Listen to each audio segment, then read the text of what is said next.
A full year had passed since I disappeared. No goodbye, no explanation, no trail to follow, just gone. Some might call it cruel. But when betrayal guts you, mercy isn't what you cling to. You hold on to survival. I thought I'd buried it deep enough never to resurface.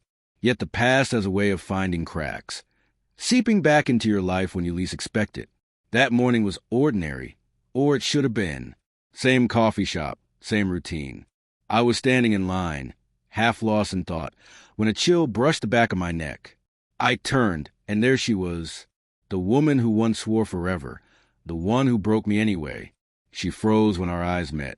Time had etched itself into her face, but it wasn't just years. It was something heavier. I expected to feel triumph or bitterness.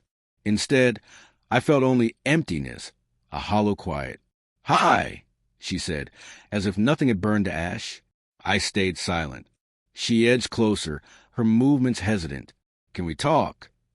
It wasn't supposed to happen like this. She was supposed to have moved on, erased me.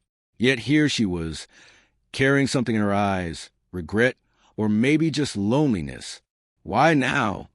I asked, my voice sounding foreign even to me. Her gaze fell to her hands. "I couldn't stop thinking about you, about what I did." My jaw tightened. It wasn't anger that filled me, but the old ache that had lived with me through 12 long months. Her betrayal hadn't come with screaming fights or hotel rooms. It was quieter, sharper. Too many late nights. Too many excuses. And one careless message that she hadn't erased. "I miss you already.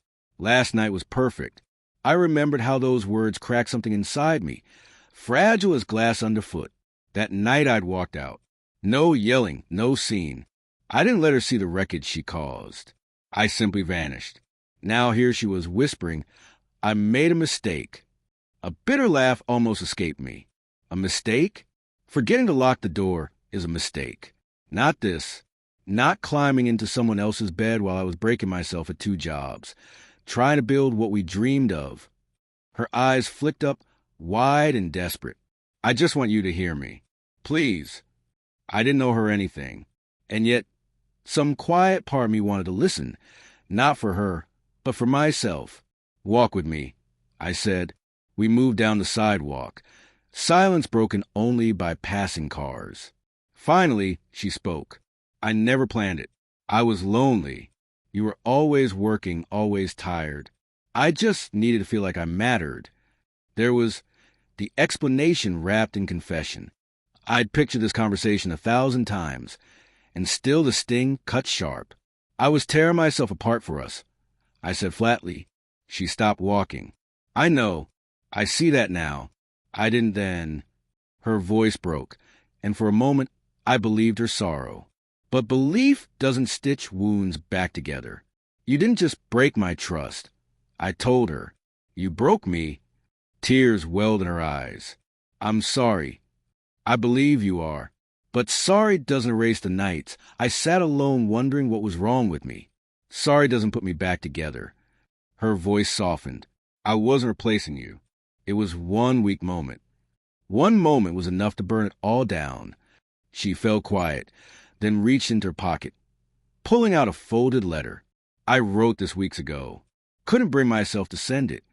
I took it, but didn't open it. Just held it. I'm not here to win you back," she said. "I just need you to know you mattered. You still do." She stepped back, waiting, hoping maybe I'd pull her close, offer way back. But I couldn't. Love doesn't always survive betrayal. Sometimes it dies quietly, long before goodbye. "Take care of yourself," I said. Her face trembled, but she didn't fight it. She nodded, turned, and walked away. And for the first time, I didn't stop her. No fury, no heartbreak, just calm. Closure doesn't always come through reconciliation. Sometimes it comes from realizing you had the strength to let go and the wisdom not to return. I walked home lighter, not because I forgave her, but because I finally forgave myself. Would you like me to intensify the emotional weight of this rewrite, make it darker and more raw, or keep it balanced with calm closure the way it is now?